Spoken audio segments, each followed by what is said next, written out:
Eh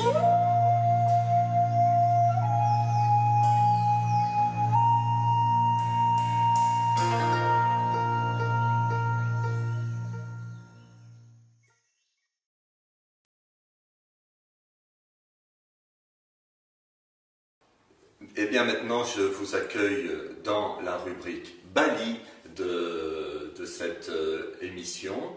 Donc je vais vous parler de cette île que l'on appelle l'île des dieux.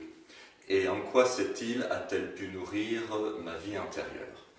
Ce qu'il faut savoir avant de rentrer plus dans le détail de Bali, c'est que Bali, qui est en Indonésie, juste en dessous de l'équateur, est la seule île qui ne soit pas musulmane en Indonésie et qui a développé une spiritualité unique, qui est inspirée de l'hindouisme, également inspirée du bouddhisme, un tout petit peu de l'animisme.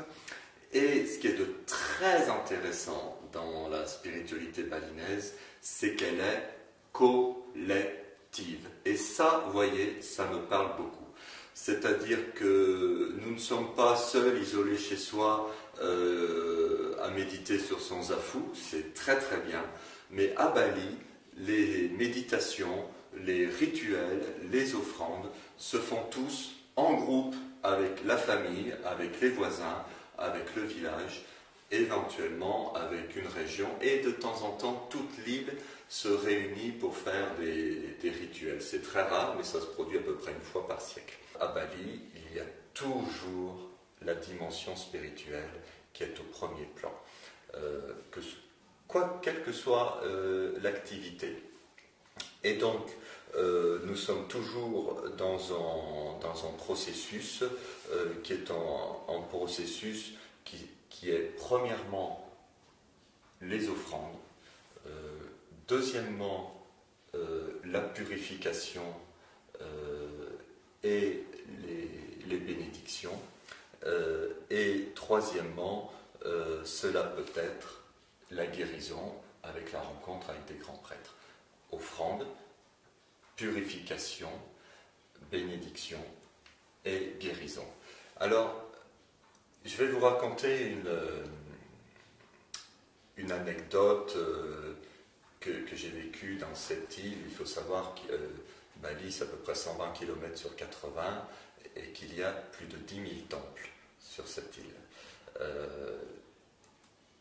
Lors de mon premier voyage, le voyage de repérage, j'étais en train de prendre mon petit déjeuner sur la terrasse de l'hôtel, et c'était un hôtel très dans le centre de Ubud, et donc le petit déjeuner c'était sur une terrasse qui donnait sur la rue.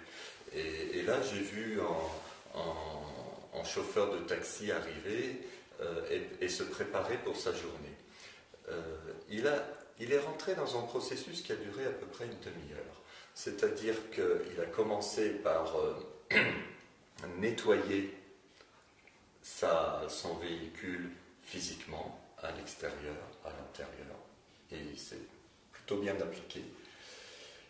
Après, il a été chercher sa corbeille d'offrande. Je l'ai vu confectionner sa corbeille d'offrande en y mettant quelques grainderies parce que c'est la relation à la prospérité, en mettant un fruit qui s'appelle le mangoustan parce que c'est la relation à la santé, en mettant une fleur de frangipanier parce que de mémoire c'est la relation avec les ancêtres.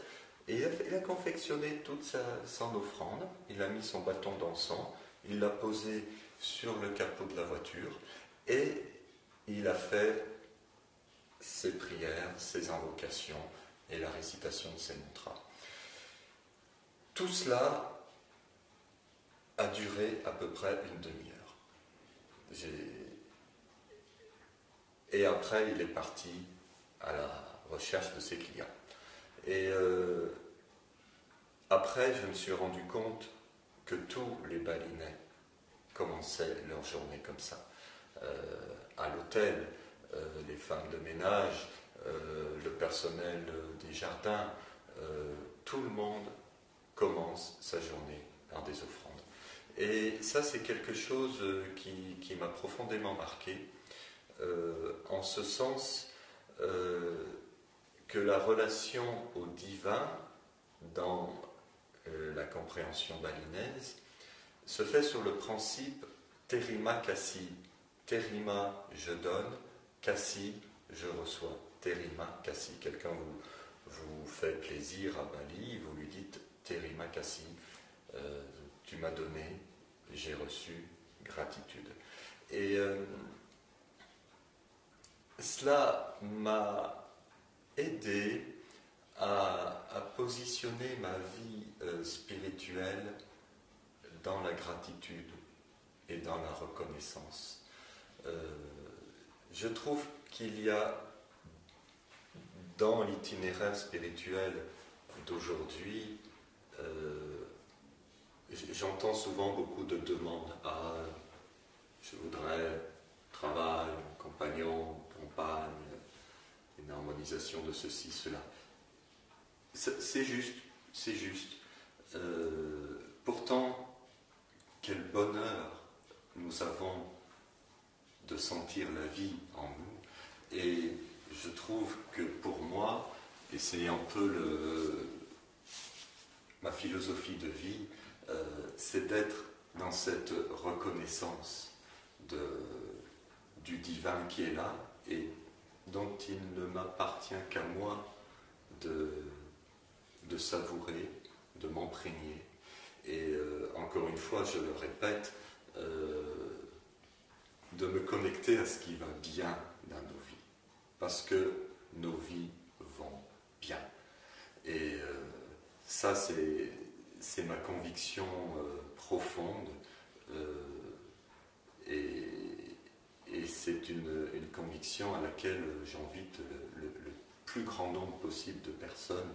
C'est vraiment de se connecter dans la gratitude de tout ce que nous avons, de tout ce que nous sommes. Et ça, c'est très très important. Pour moi, le fait de découvrir et d'expérimenter la spiritualité balinaise, ça m'a mis en résonance avec cette façon de vivre qui est d'abord reconnaissance, d'abord gratitude, d'abord offrande au divin.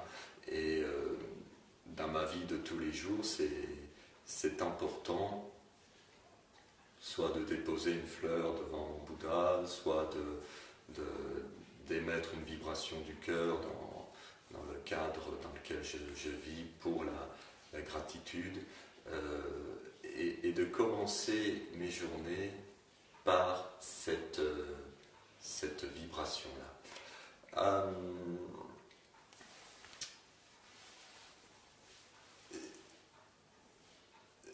Je parlais qu'à Bali, ce qui m'a touché, c'était la notion de collectif. Aujourd'hui, je fais partie des gens qui disent que le développement personnel,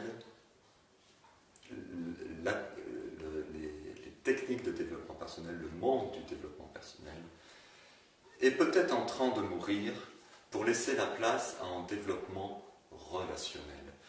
Ce que j'aime dire, et je sais que des fois ça peut gêner certaines personnes, j'aime beaucoup le développement personnel. L'avantage, c'est que c'est personnel. L'ennuyeux, c'est que ça peut être très personnel et à ce fait très limité. Et à mon sens, le développement, c'est un développement aujourd'hui qui est relationnel. C'est-à-dire que nous grandissons, mais nous grandissons ensemble.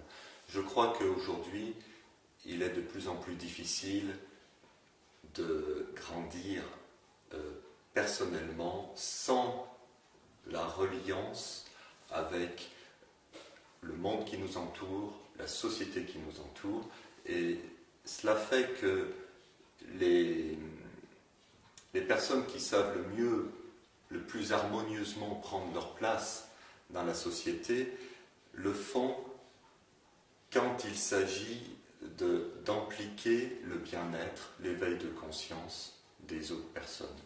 Et je crois que nous sommes à cette période-là très très intéressante du monde. Et c'est un petit peu moi ce que je vois fonctionner à Bali, où tous les jours je vois des milliers de sourires, des inconnus qui me sourient, qui penchent la tête, qui ferment un petit peu les yeux pour dire tu es bienvenu. Om Swastiastu, je te souhaite la bienvenue. Et je peux voir le champ vibratoire, le champ de présence qu'il existe sur cette île, parce que depuis des siècles, ils ont mis la spiritualité au premier plan, et que cette spiritualité est le ciment social. Et ça, c'est très intéressant. C'est tout à fait un autre concept que le nôtre. Nous sommes dans un autre hémisphère, non seulement géographique, mais également au niveau du fonctionnement. Et ça, c'est du fonctionnement personnel. Donc ça, pour moi, c'est très intéressant d'aller faire cette expérience balinaise du collectif. Et j'aurais un petit mot à dire sur les personnalités balinaises, les grands prêtres, les guérisseurs. Ce sont pour moi les personnalités qui m'ont le plus touché. En ce sens que quand, par exemple, le guérisseur que j'affectionne à Bali, Gederai, et je l'ai vu intervenir des dizaines, peut-être 100, 200 fois sur des participants de mes groupes, j'ai vu à quel point il ne se répétait jamais. Et je l'ai vu des fois intervenir en 5 secondes sur quelqu'un et sur quelqu'un d'autre, lui demander 10 jours, voire plus. Et ce guérisseur-là a su me transmettre cette relation avec l'invisible, c'est-à-dire la partie, nous sommes tous dans notre processus initiatique. Il est conscient, il n'est pas conscient, mais nous sommes dans ce processus initiatique et l'initiation, c'est justement aller là où nous ne sommes jamais allés, par définition. Et qui peut nous montrer le chemin? Quelque part, personne. Parce que justement, c'est un mystère pour chacun de découvrir notre propre chemin. Ce que m'a apporté Bali, ça a été le renfort d'une hygiène de vie au quotidien, une hygiène de vie spirituelle. Et cela a été une connexion agrandie avec les plans invisibles, juste par la proximité que j'ai pu avoir avec les guérisseurs Bali que j'honore. Terima kasih, je vous remercie.